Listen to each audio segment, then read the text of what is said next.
नमस्कार दोस्तों। आज आपके सामने टॉकन सदायन के बुक और के अगले अध्याय के साथ उपस्थित हूँ। आइए दोस्तों, इसको बड़े ध्यान से सुनते हैं और समझते हैं। लेसन 6, आभा मंडल में रंग परिवर्तन। आभा रंगों की निरंतर बढ़ाई स्थिति को दर्शाती है। इनमें से कुछ परिवर्तन सुधार है, अन्य पतन के लक्षण हैं। कुछ रंग लड़ते हैं और कला पैदा करते हैं, उनमें से कुछ सामंजस्य दर्शाते हैं। हृदय और 40 के मूल रंग सिद्धांतों का या मुख्य नोट्स के रूप में कार्य करते हैं, जिनके विपरीत हमारे पास विभिन्न केंद्रों और निकायों से निकलने वाले रंग होते हैं।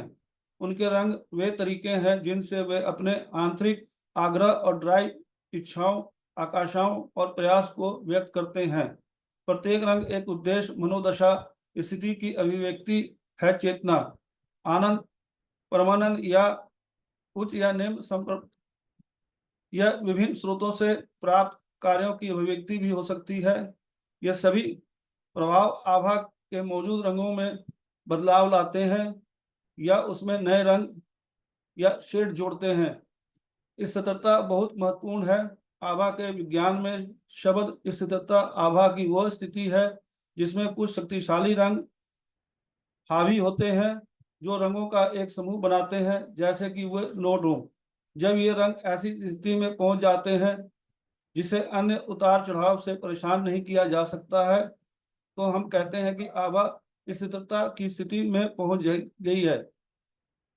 स्थिरता भी रेडियोधर्मी ऊर्जा एक शक्तिशाली क्षेत्र है जो निश्चित को प्रतिकर्षित करती है। बाहर से आने वाले प्रभाव को प्रमुख रंगों के साथ मेल नहीं खाते हैं।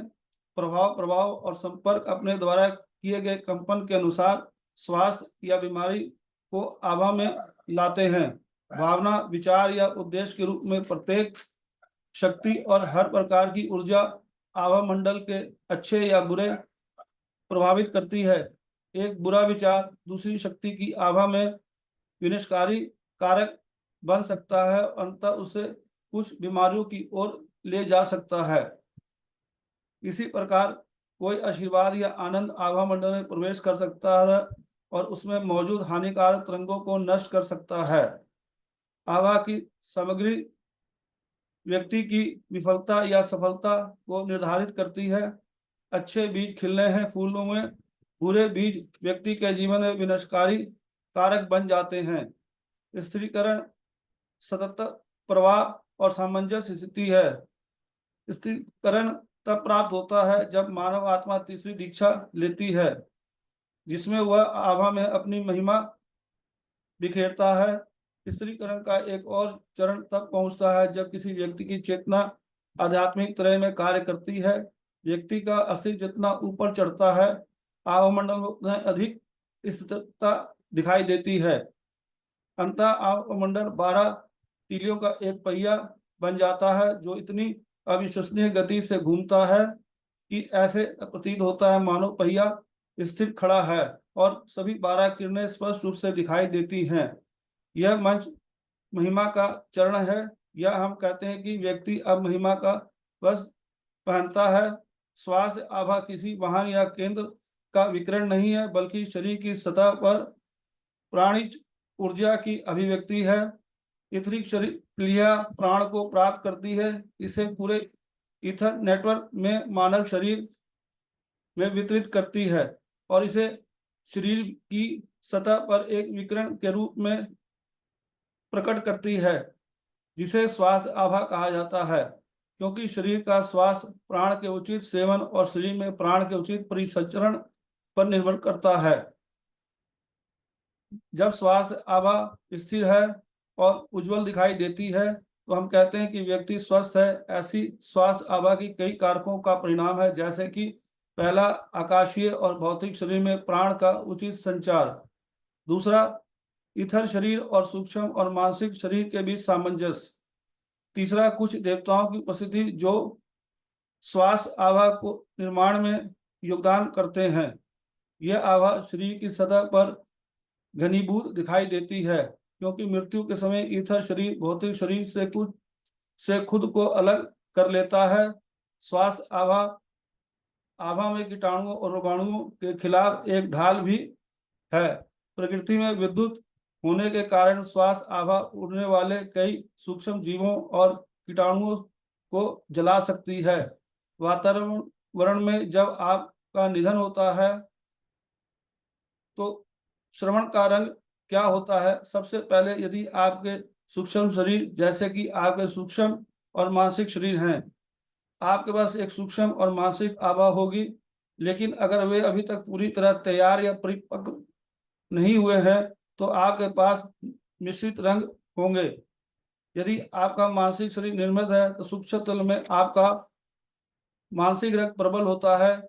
सूक्ष्म जगत से एक अवस्था होती है जिसे नगनता नगनता कहा जाता है, जो तब होती है जब आप अपने सूक्ष्म शरीर को बर्बाद कर देते हैं या उन्हें दुष्टों को बेच देते हैं। सूक्ष्म दुनिया में आपकी आभा का रंग और उसका माप पथ पर आपकी प्रगति की डिग्री को व्यक्त करते हैं। लोग आपको बिल्कुल वैसे ही दिखते हैं जैसे आप हैं। आपके सूक्ष्म शरीर में आपकी नैतिक घाव और अल्सर, जब वे लोग सोचते हैं कि वे सोते हैं तो पहले की ऊंचे क्षेत्र में होते हैं, लेकिन सच तो यह है कि धरती पर बंधी यह मानवता आमतौर पर कहीं और नहीं बल्कि अपने पैजामे में रहती है। यात्रा करने के लिए व्यक्ति को सूक्ष्म शरीर विकसित करना होगा और सूक्ष्म शरीर आकांक्षा और प्रयास को समर्पित कई अवतारों में बनाए जाते हैं।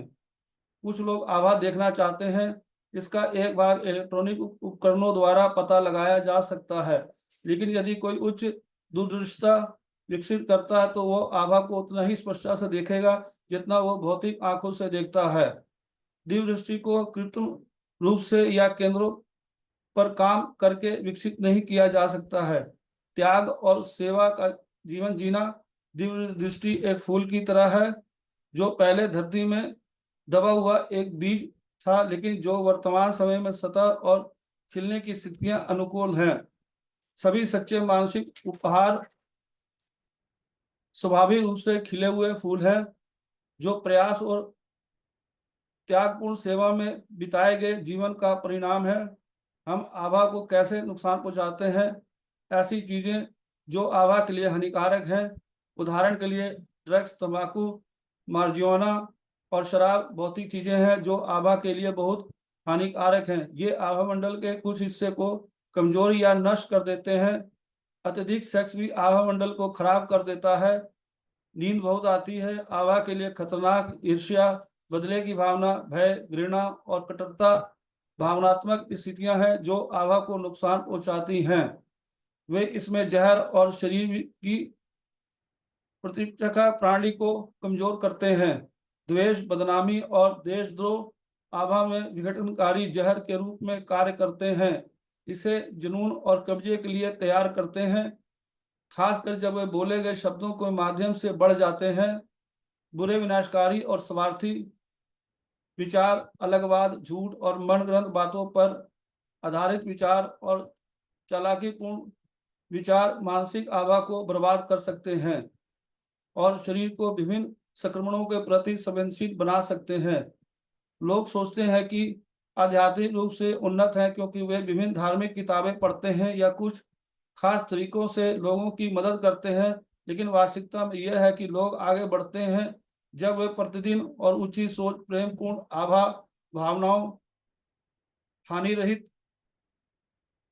त्यागपूर्ण सेवा प्रदान करके अपना नवीनीकरण करते हैं। कोई भले ही अच्छी बातें कर सकता है, लेकिन उसके इरादे छुपे हों तो काफी कपटी और कपटी बन जाता है।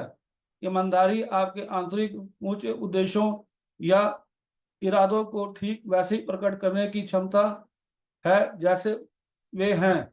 लोग सोचते हैं कि अपने बुरे इरादों, भावनाओं या कार्यों के बगैर बारे में खुलकर बात करना ईमानदारी का कार्य है, लेकिन ईमानदारी एक गुण है।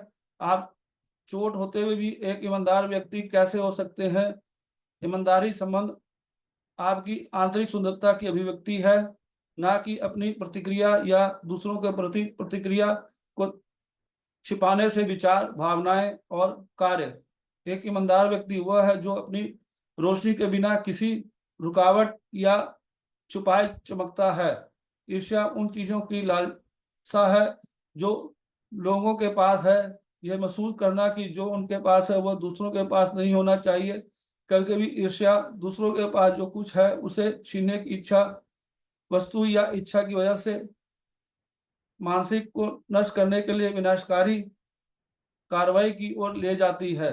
यह आभा में एक बहुत ही परेशान करने वाली स्थिति पैदा करता है जो अंततः विभिन्न मनोवैज्ञानिक शारीरिक बीमारियों को जन्म देता है। यदि समय में ईर्ष्या और हृदय में ईर्ष्या है तो कोई भी व्यक्ति पूर्णता के पद पर आगे नहीं बढ़ सकता। किसी को यह अवश्य देखना चाहिए कि ईर्ष्या आपके शब्दों, भावनाओं, कार्यों आदि में कैसे घुस जाती है। विभिन्न माध्यमों और दिखावों के माध्यम से विचार, ईर्ष्या, आभा मंडल के विनाशकारी कारक, प्रतिशोध, भय, घृणा और कटुता की भावना आभा मंडल में समान प्रभाव पैदा करती है। वे आभा में एक दीमक की तरह है। घृणा आभा में एक हिस्से की खा जाती है और आभा में और भौतिक शरीर के संबंधित भागों में प्राणिक ऊर्जा के मुक्त प्रवाह को रोक देती है। संपूर्ण आभा धागों की एक बुना जाल है जिसके माध्यम से जीवन ऊर्जा संचारित होती है। इस नेटवर्क को तोड़ने से भी गंभीर स्वास्थ्य समस्याएं पैदा होती हैं। आदि यदि आभा स्वस्थ और सामंजस्यपूर्ण है तो स्वास्थ्य आभा प्रकट होती है और एक ढाल की तरह भौतिक शरीर को किसी से भी बचाती है। तीर जो इसकी ओर निर्देशित है, तीर नकारात्मक और हानिकारक विचार, भावनाएं हैं जो हमारे चारों ओर हैं। कुछ आभा के क्षेत्र को तोड़ देता है और अंधेरी ताकतों के आक्रमण के लिए इस्तेमाल की जाने वाली दरारों खोल देता है। आभा के टूटने के बाद किसी के पास रोगाणुओं या विभिन्न संस्थाओं के प्रति कोई प्रतिरक्षा नहीं रह जाती है जो शरीर पर कब्जा करने की कोशिश करते हैं। महान लोग हमें सलाह देते हैं कि ईर्ष्या, घृणा और क्रोध से प्रदूषित लोगों को पवित्र स्थानों और पवित्र सेवा से दूर रखें। तत् न केवल उस क्षेत्र को प्रदूषित करते हैं जहां उच्च सेवा की प्रदान की जाती है, बल्कि लोग खुद भी इस को भी चोट पहुंचाते हैं। प्रकाश की शक्तियों की प्रतिक्रिया के प्रति खुद को उजागर करते हैं जो इसमें कार्य करती है।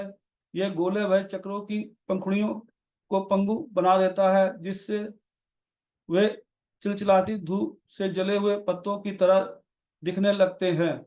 जब पंखुड़ियां लंबाग्रस्त हो जाती है तो व्यक्ति मरने की स्थिति होता है।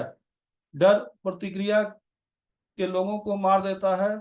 जो नेता विभिन्न भय तकनीकों के माध्यम से लोगों का नेतृत्व करते हैं वे जल्द ही खुद को बीमार, पागल लोगों से घिरा हुआ पाते हैं।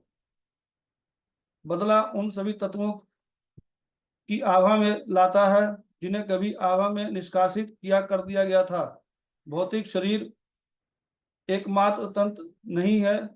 इथरिक, सूक्ष्म और मानसिक तंत्र हानिकारक चीजों को खत्म कर देते हैं। आभा को बनाए रखना बादल इन तत्वों में लौटा देता है और बहुत जल्द आप देखेंगे आपके शरीर, भावनात्मक और मानसिक शरीर में एक अकस्मात प्रतिक्रिया चल रही है। खतरा यह है कि जब उच्च शरीर पतित हो जाते हैं तो आप उन्हें अपने साथ उच्च लोक में ले जाते हैं और यहाँ एक दयनीय जीवन जीते हैं। फिर बाद में क्षतिग्रस्त के साथ अवतार लेते हैं। बदला लेने की प्रत्येक क्रिया पहले तत्वों की आभा में वापस खत्म कर देती है। यदि समूह और राष्ट्र बदले की भावना में कार्य करते हैं तो वे अपनी आभा को नष्ट कर देते हैं और अपने लिए एक अंधकार में भविष्य तैयार करते हैं। यदि हम मानवता के इतिहास का शुद्ध दृष्टि से अध्ययन करें तो यह बात बहुत स्पष्ट रूप से देखी जा सकती है। पछतावे को आत्मनिंदा के रूप में परिभाषित किया गया है जो अपराध भावना से उत्तेजित होता है। पश्चाताप के विपरीत एक स्पष्ट और शुद्ध आत्मा परीक्षा है जो अपराध बोध से संबंधित नहीं है। बल्कि उन कारणों से संबंधित है जिन्होंने पश्चाताप पैदा किया और उन कारणों से दूर करने के इरादे से किया गया है। पछतावा आवामंडल में परस्पर विरोधी विरोधाभासी तरंगे पैदा करता है। एक उच्च स्व जीवित विचारों को भेजने की कोशिश करता है, लेकिन ये विचार मिलते हैं और अपराध बोध की लहरों से विकर्षित हो जाते हैं। अहंकार आपके आवामंडल में एक बड़ा ट्यूमर बनाता है जो आपकी अधिकांश ऊर्जा को नष्ट कर देता है, फूल जाता है, अंततः आपके सामने खड़ा हो जाता है। मानव आत्मा वास्तविक आप जब अहंकार काफी बड़ा हो जाता है तो आप अपने स्वयं के दुश्मन बन जाते हैं। हमेशा अपने दृष्टिकोण और निर्णयों को अपने वास्तविक रूप से अहंकार में और फिर अहंकार से वास्तविक स्व में बदलते रहते हैं। अहंकार आपके अंदर एक पेंडुलम घुमाता है जो दो बिंदुओं के बीच उतार चढ़ाव करता है। अंततः आपका अहंकार इतना बड़ा हो जाता है कि वास्तविक स्व लगभग लुप्त हो जाता है, क्योंकि अहंकार एक क्रम निश्चित केंद्र है। आपका जीवन एक मशीन के हाथों में पड़ जाता है। घमंड भी आभा के लिए बहुत हानिकारक है। घमंड आभा को विस्थापित कर देता है, जो आमतौर पर एक अंडे आकार का गोला है और कुछ स्थानों पर भारी संघनन के साथ इसे आकार में अनियमित बना देता है। जब घमंड बढ़ता है तो आभा बहती है। हिस्से के चारों ओर आभा की केवल एक बहुत ही हल्की धुंध रह गई। आभा की अवस्था के कारण तीनों शरीरों के विभिन्न चक्र भौतिक शरीर में अपने सटीक समकक्षों को प्रभावित नहीं कर पाते हैं और आंतरिक अराजकता का परिणाम होता है। वास्तविकता की भावना गायब हो जाती है और व्यक्ति अपने काल्पनिक महत्ता में रहता है। ऐसा व्यक्ति न केवल अस्वस्थ होता है बल्कि समाज के लिए भी खतरा होता है। घमंड और अहंकार को नष्ट करने के लिए अत्यंत कठिन प्रयासों की आवश्यकता होती है, लेकिन अगर आपके पास एक वास्तविक शिक्षक है जो आपकी कमजोरियों में हेर फेर नहीं करता और वो आपके उनसे छुटकारा पाने में मदद कर सकता है, यदि आप आध्यात्मिक पथ पर आगे बढ़ने के अपने निर्णय में ईमानदार हैं, शिक्षा की तकनीक आपके और आपके अहंकार के साथ सीधा टकराव होना होगी, ताकि आप यह देख सकें कि आप अपना अहंकार नहीं बल्कि मानव आत्मा हैं। वह कृत्रिम रूप से निर्मित छवियों और व्यर्थताओं को नष्ट कर देगा और आपको स्वयं बनने के लिए मुक्त कर देगा। लेकिन बहुत कम लोग अपने अहंकार और घमंड होने के लिए कष्ट सहना चुनते हैं। जब आपका विकास आपके अहंकार और घमंड के कारण रुक जाता है तो जीवन उन्हें तोड़ने के लिए या तो आपको एक शिक्षक भेजता है या आपको अपमानित करता है। कभी कभी शिक्षक ऐसे रूपों में प्रकट होते हैं जिनकी आप उपेक्षा नहीं करते।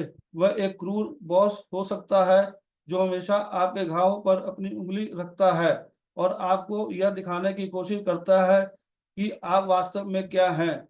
वह आपका पति पत्नी या गाड़ी चलाने वाला कोई दोस्त हो सकता है।